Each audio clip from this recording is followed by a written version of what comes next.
Hello, and welcome to my presentation.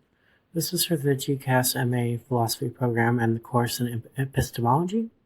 In this presentation, I will make the argument that patriarchy can be understood, in part, through its crime of epistemic annihilation. Let's get started.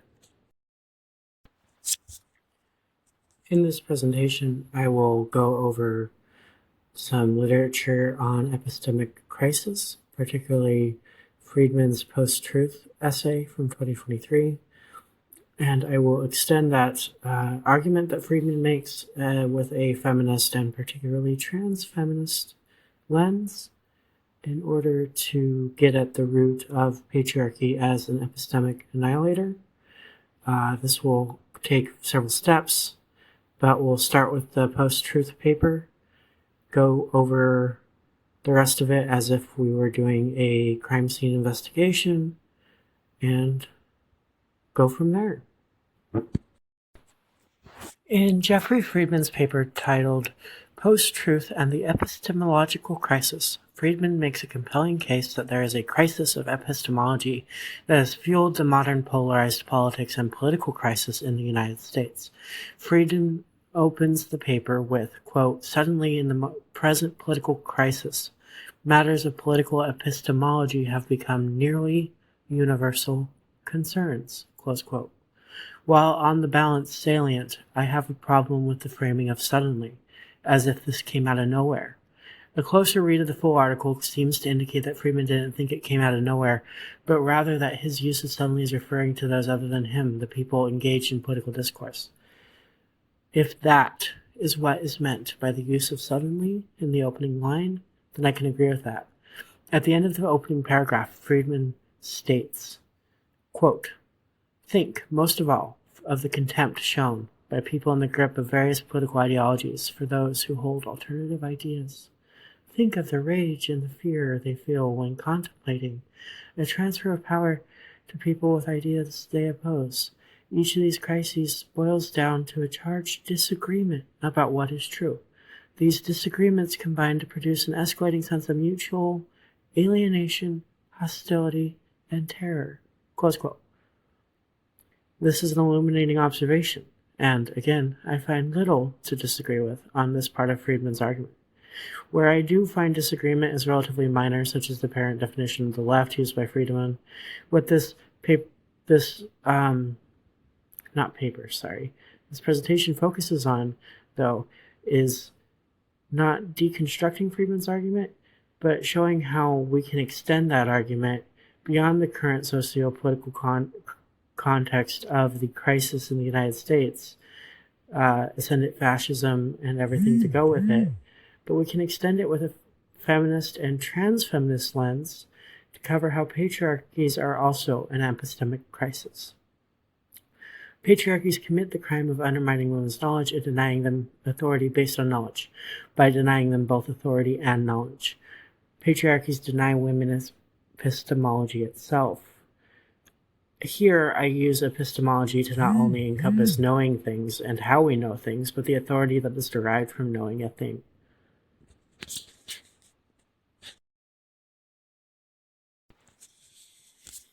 Quoting from Friedman's paper on the second page, he says, quote, "This is to say that political actors routinely fail to understand themselves and their political opponents as making fallible knowledge claims. Fallible knowledge claims about who won the 2020 election, for example, fallible knowledge claims about the effects of climate change, fallible knowledge claims about the existence of systemic racism or the multiplicity of genders, and fallible knowledge claims about every other issue that divides them. Instead, each side in these disputes assumes that their own knowledge claims are infallible, obviously or self-evidently true. In their minds, then, their opinions are not based on claims, but on truth." Close quote. I call attention to this part of the paper because my argument and the feminist extension of this relies on the idea that patriarchy creates a differential in epistemology. Men's claims are truths. Women's claims are claims. It's similar to this failure to understand that Friedman describes, but much more pervasive and invasive, and it's a power differential, ultimately. So, depending on whose literature you're reviewing, there are three suspect profiles. Friedman places it with political actors. Bott from 2024 places it with patriarchal classification as a tool of social and hegemonic control. And according to my prior analysis, based on my BA thesis research, it's raised memory that is the mechanism for epistemic annihilation. According to Friedman, the victim is democracy. According to Bott, the victim is othered groups, especially women within othered groups. And according to my analysis, which is laser focused on the trans feminine experience, I look at how it denies trans women the most deeply.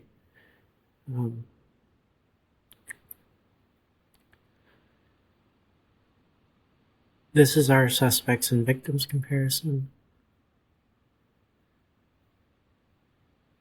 I also argue that the denial of epistemology to political actors relies on the same processes of delegitimization that trans women have faced across history and cultural boundaries.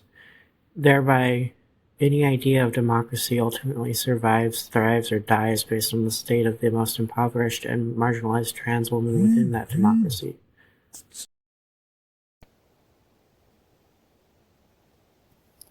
Raised memory is the erasure of who and what you are. The leveling to the ground, combined with the replacement of records in your very corpse so that people later uncover something oppositional to what you are, what you were, when trying to understand you from past history. The crime scene is every trans woman who dies in any circumstance other than happy, peaceful, and in her home or old age. Incriminating evidence comes from the absence of trans women's construction is epistemically involved, despite our collective work as a class to contribute to knowledge and cultural production. The chronology of the crime is transhistorical. The autopsy results are so misleading as to be irrelevant due to raised memory. The crime scene is also the absence of ancestors who are distributed across the planet, and yet we are only ever talked about, not talked with. How many cis people know are undergoing an act of genocide in the US and the UK? With internal migration in the former reaching levels not precedented by other historical displacement atrocities.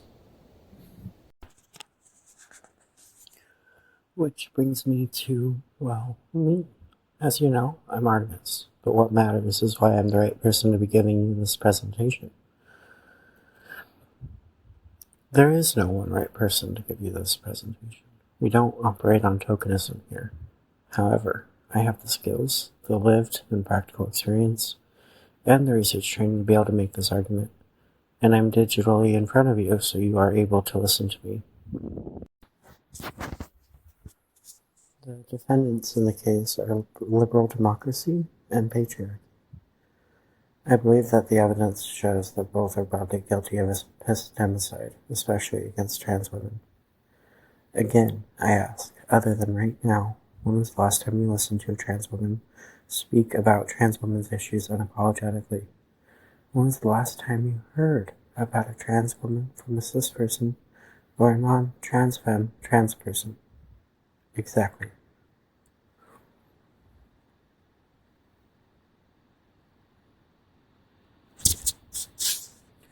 To undo this,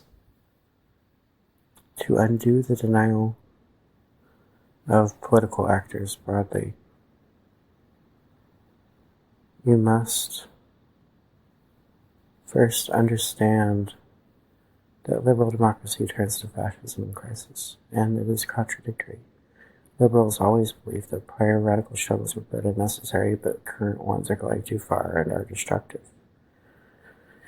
According to Bott's analysis of third sexing, patriarchy classifies humans into three positions as a form of social order and hegemonic control of social reproduction and national reproduction, really. Those three positions are citizen, broodmare, and freak.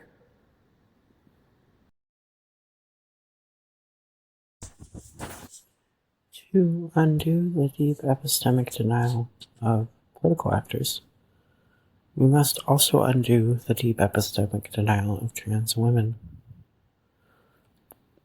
Quoting a transcribed version of one of Sojourner Truth's speeches, quote, "Men is trying to help us.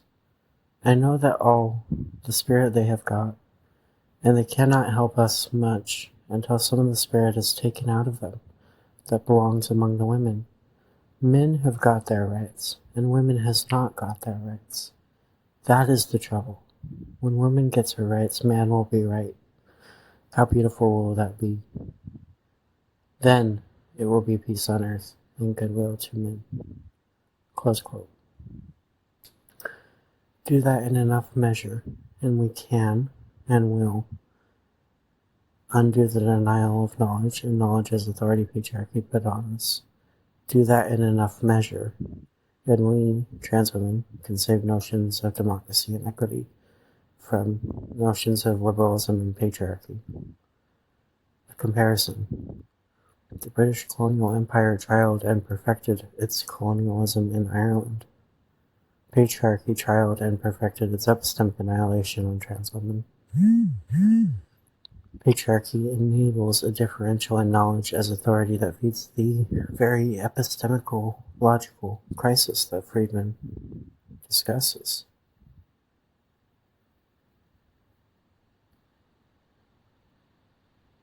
This differential is that men's claims are taken as divine truth and women's claims are taken as only claims. This differential is intensified for trans women. To undo this crime of epistemic annihilation, you have to undo its effects. You have to shift authority, resources, and systems. Only by doing this can you undo, well, first stop, but then undo the crime itself. And by doing this, you preserve so much more than just trans women ourselves. And that's my argument. Thank you.